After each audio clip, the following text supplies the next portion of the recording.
अस्सलामु अलैकुम वरहमतुल्लाहि वबरकातुहू। काबिल क़द्र सामीन गिरामी, ये मेरे हाथ में जो आप देख रहे हैं ना, ज़ैतून का तेल है। ज़ैतून ऑलिव ऑयल जिसको कहा जाता है, इस पर लिखा है एक्स्ट्रा वर्जिन ऑयल।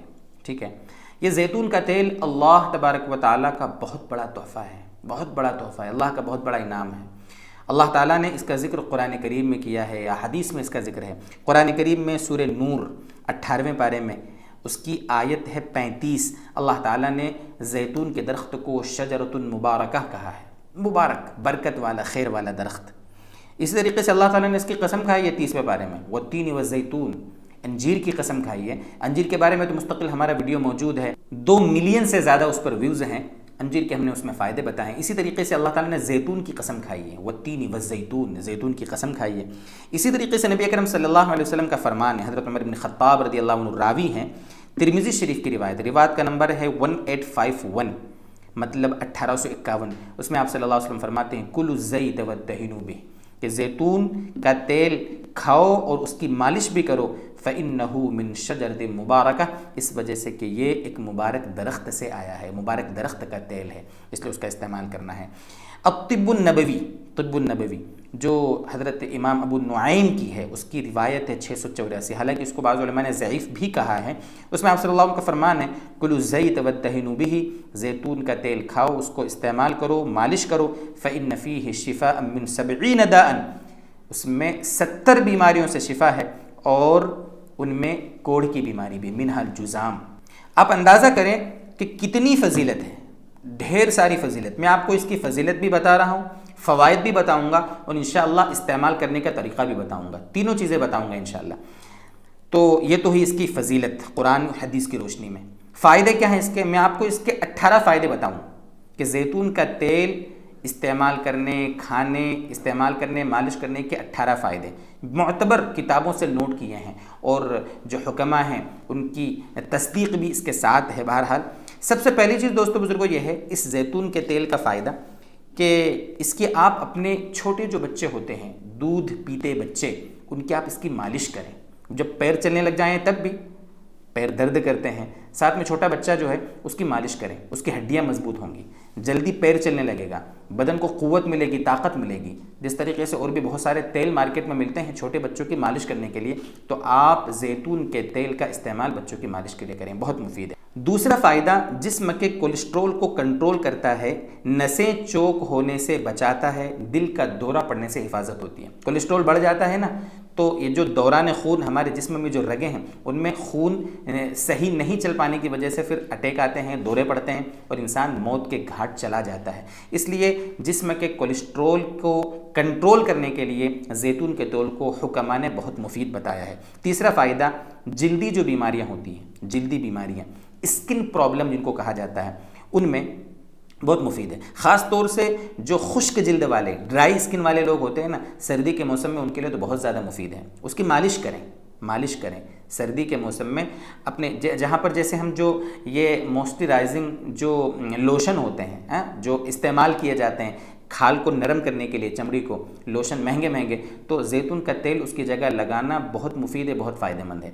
तो ये तीसरा फ़ायदा है इसका। चौथा फ़ायदा, ब्लड प्रेशर को कंट्रोल करता है। ब्लड प्रेशर, बीपी हाई होता है, लो होता है, लेकिन मुसलसल ज़ैतून के तेल का इस्तेमाल ब्लड प्रेशर को कंट्रोल में रखता है, मुफीद होता है उसके लिए। नंबर 5, शुगर के मरीज़ों के लिए बहुत मुफीद है, बहुत मुफीद है। कैसे खाना है उसका तरीका मैं बताऊंगा इंशाल्लाह आगे। शुगर के मरीज़ों के लिए ये बहुत बड़ी नेमत है अल्लाह ताला की। कितने लोग हैं ऐसे, उनकी कारगुजारियाँ हैं कि उन्होंने तेल पीना शुरू किया खाली पेट, 1 चम्मच, 1.5 चम्मच, 2 चम्मच, जितना हो सके इस्तेमाल करें। उसको खाने से उनका शुगर लेवल कंट्रोल हो गया, बराबर हो गया। जहाँ उनकी दवाई दूसरी चल रही थी, ठीक है, अपनी जगह, आप ज़ैतून का तेल, प्योर एक्स्ट्रा वर्जिन ऑयल जो है उसका इस्तेमाल करें, शुगर के लिए बहुत मुफीद है। और नंबर 6 पर है, कब्ज़ कुशा है। ज़ैतून का तेल कब्ज़ियत दूर करता है, ठीक है। बवासीर की बीमारी में बहुत मुफीद है, चूँकि कब्ज़ियत ही बवासीर की बीमारी का सबब बनता है। धीरे धीरे कब्ज़ियत होती है, वही आगे चलकर ये बीमारी रूप इख्तियार कर लेती है, कौन सी? बवासीर की। इसलिए कब्ज़ में बहुत मुफीद है ये। नंबर 7 पर है, आँखों के गिर्द, ये जो आँखों के आसपास काले हल्के बन जाते हैं, सियाह हल्के, उसके लिए तेल बहुत मुफीद है। उसके लिए क्या है, जब गुस्ल करके निकलें आप, फ्रेश हैं बिल्कुल, ज़ैतून का तेल लें हाथ में और उंगली के ज़रिए से धीरे धीरे मालिश करें आँखों के आसपास जो सियाह हल्के हैं, ब्लैक सर्कल्स हैं, उनके लिए बहुत मुफीद है ये। तो नंबर 7 पर आँखों के गिर्द हल्कों के लिए मुफीद है। नंबर 8 खुश्क होठों के लिए, ये जो होंठ खुश्क हो जाते हैं, किसी के होंठ खुश्क रहते हैं या सुर्खी ख़त्म हो जाती है, गुलाबीपन ख़त्म हो जाता है, तो होठों की सुर्खी को वापस लाने के लिए, गुलाबीपन को वापस लाने के लिए और खुश्की को दूर करने के लिए ये जैतून का तेल बहुत मुफीद है। उसके लिए क्या करना है, हल्की हल्की होठों पर मालिश करना है। ये है 8वां फ़ायदा। नंबर 9 झड़ते बालों के लिए बहुत मुफीद है। बाल झड़ रहे हैं, बाल गिर रहे हैं, तो ये जो बाल जो गिर रहे हैं, हेयर फॉल की बीमारी जो होती है, उसके लिए बहुत मुफीद है। आप या तो खालिस जैतून का तेल इस्तेमाल करें, सर में लगाएं, या आप जो भी तेल इस्तेमाल करते हैं, जैसे खोपरे का तेल आमतौर पर इस्तेमाल करते हैं सर में लगाने के लिए, तो उसमें इसको मिक्स कर लें और दोनों का मिक्सर करके उसके बाद बालों की मालिश करें, तो झड़ते बालों के लिए ये बहुत मुफीद है। नंबर 10 पर है जैतून का तेल कैंसर से भी हिफाजत करता है। किस कैंसर? अल्लाह के नबी सल्लल्लाहु अलैहि वसल्लम जब उसको बीमार के लिए शिफा बताया है, तो कैंसर भी एक बीमारी है, तो अगर मुसलसल उसका इस्तेमाल किया जाएगा तो कैंसर की बीमारी होगी नहीं, और अगर हो चुकी अल्लाह हमारी इस बड़ी बीमारी से हिफाजत फरमाए सबकी, तो धीरे धीरे इंशाअल्लाह वो सही होगी, अल्लाह शिफा देंगे। ये बहुत मुअस्सिर काम करता है कैंसर की बीमारी में भी जैतून का तेल। इसी तरीके से नंबर 11 मर्दाना कमज़ोरी में भी बहुत मुफीद है। मर्दाना कमज़ोरी में आजकल इसके लिए अजीब अजीब हकीमों और नुस्खों के लोग पता नहीं कहाँ कहाँ चक्कर लगाते रहते हैं। जैतून का तेल मुसलसल इस्तेमाल करने से ये बीमारी ठीक हो सकती है। और नंबर 12 क़ुव्वत मुदाफ़ात, इम्यूनिटी पावर, यानी बीमारियों से लड़ने की ताकत। जितना आप जैतून का तेल इस्तेमाल करेंगे उतना बीमारियों से लड़ने की ताकत हमारे जिस्म में आएगी। नंबर 13 याददाश्त मजबूत होती है। जैतून का तेल पीने से याददाश्त मजबूत होती है। सर में इस्तेमाल करने, मालिश करने से भी उसका ये फ़ायदा होगा। नंबर 14 फालतू चर्बी, हमारे जिस्म में जो मोटे लोग होते हैं ना, मोटे लोग, मोटापे का बेहतरीन इलाज है। खाली पेट, मैं तरीका बता रहा हूँ, खाली पेट इस्तेमाल करना है। 1 चम्मच, 1.5 चम्मच, 2 चम्मच, धीरे धीरे आप बढ़ाते रहें। खाली पेट आप फ्रेश हो गए, मुँह साफ़ कर लिया, उसके बाद आप इसको खा लो, यानी पी लो, ठीक है। उसके साथ कुछ खाना पीना नहीं है, ठीक है। आप चाहें तो वैसे नहीं अच्छा लग रहा तो पानी में डालकर पी लें, दूध में डालकर पी लें, मिक्स कर लें किसी के साथ, और उसके बाद पी लें, आप खा लें, जैसा भी हो। तो ये फालतू चर्बी, मोटापे को दूर करता है। नंबर 15 लकवा, जो फालिज हो जाता है ना, पैरालिसिस हो जाता है, हाथ पैर जो लकवा फालिज जिसको कहा जाता है, उसके लिए बहुत मुफीद है। जहाँ लकवा लगा है उस जगह की मालिश कीजिए, मालिश करना बहुत मुफीद है। जैतून का तेल लकवे वालों को मालिश करना चाहिए, उस पर दम कर दें। जो भी आपको कुरान की दुआएं, सूरतें याद हैं, उस पर दम करें, सूरह फातिहा पढ़ के दम करें और फिर शिफा के लिए से मालिश करें, तो बहुत मुफीद है। तो लकवे वालों के लिए बहुत मुफीद है। नंबर 16 पर है पित्ते की पथरी में बहुत मुफीद है। पित्ते की पथरी की बीमारी के लिए भी जैतून का तेल बहुत मुफीद है। और नंबर 17 जोड़ों के दर्द में बहुत मुफीद है। जोड़ों के दर्द के सिलसिले में एक मोतबर हकीम साहब का एक मैं नुस्खा पढ़ रहा था, मैं ज़िम्नन अर्ज़ कर देता हूँ। जो जोड़ों के दर्द होते हैं, हड्डियों के दर्द होते हैं, जोड़ों के दर्द के लिए बहुत मुफीद है। रात से मुराद है कि असर के वक्त, असर के बाद, मगरिब से पहले तकरीबन आप जैतून का तेल लें, शीशे के मतलब बोतल लें या शीशे का गिलास लें, जो भी है, उसमें आप 1, 2, 3 जितने भी आप अंजीर खा सकते हो जैतून के तेल में भिगो दें और दूसरे दिन सुबह उस अंजीर को चबा कर खा लें।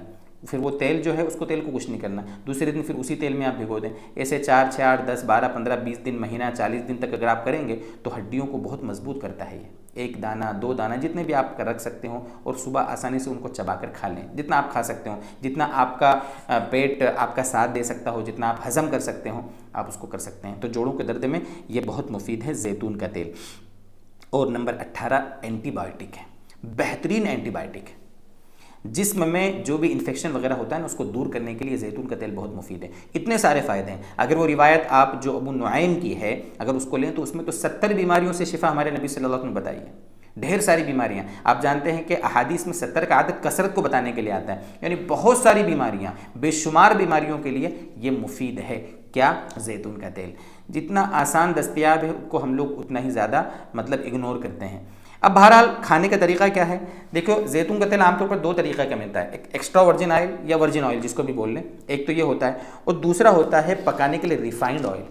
जैतून का तेल रिफाइंड भी मिलता है, तो पकाने में तो आप जो रिफाइंड ऑयल है उसको इस्तेमाल कर लें। खाना, हाँ ये भी आप समझ लें, खाना घर में जो हम खाते हैं ना, ये जो सोयाबीन का तेल होता है या मूंगफली का तेल होता है या दूबी तेल होते हैं, तो इन तेलों में कोलेस्ट्रॉल बहुत होता है, उसको खाने से जिस्म में बीमारियां मुख्तलिफ पैदा हो रही हैं। आप जानते हैं, आप रिसर्च भी जानते हैं, लेकिन जैतून के तेल बारे में उलमा ने लिखा है कि जैतून का तेल खाने से ये सब चीज़ें नहीं होती हैं। जैसे भी बताया, कोलेस्ट्रॉल कंट्रोल में रखता है। तो जैतून के तेल अगर आपको अल्लाह ने पैसों से नवाजा है ना, तो घर में खाना जैतून के तेल से पका के खाएँ, बहुत मुफीद है। कम भी इस्तेमाल करना पड़ेगा, थोड़े में खाना बन जाएगा, और मुफीद की मुफीद, सेहत की सेहत। तो आप पकाने में तो वो रिफाइंड ऑयल इस्तेमाल कर लें। और जो खाने की बात है, जैसे भी बताया कि खाना चाहिए, तो सबसे बेहतरीन है खाने का वक्त तो उसका नहार मुँह। नहार मुँह का मतलब होता है खाली पेट, सुबह के वक्त जब आपने कुछ खाया पिया नहीं है, मुँह साफ़ कर लिया, फ्रेश हो गए, उस वक्त आप कर लें। क्या करें, 1 चम्मच, 1.5 चम्मच, 2 चम्मच, वैसे ही बस ऐसा लें आप और पी लें। आपके पास जो भी चीज़ है, कप में लेकर या चम्मच में लेकर वैसे ही पी लें बस। उसके बाद आप थोड़ी देर बाद नाश्ता कर लें, खाना पीना जो भी आपको करना है कर लें। खाली पेट ये बहुत मुफीद है, बहुत मुफीद है। खाली पेट आपको नहीं जमता है, नाश्ते में खा लें, रोटी पर जैसे घी लगाते हैं उस पर खा लें, ब्रेड पे लगा के खा लें, ब्रेड को इस तेल में डुबो कर खा लें, खाने के साथ खा लें, जैसा अच्छा लगे आपको। हम जमात में थे, हमारे साथ फ़लस्तीन वगैरह कुछ साथी थे, तो वो तो बाकायदा 5-5, 10-10 लीटर के डब्बे लेकर आए थे, और वो नाश्ते में, खाने में, प्लेट में निकाल लेते थे, खाते थे। बहुत मुफीद है, चूँकि वहाँ ये पाया जाता है। अल्लाह ताला ने कुरान करीम में उसका जिक्र फरमाया है।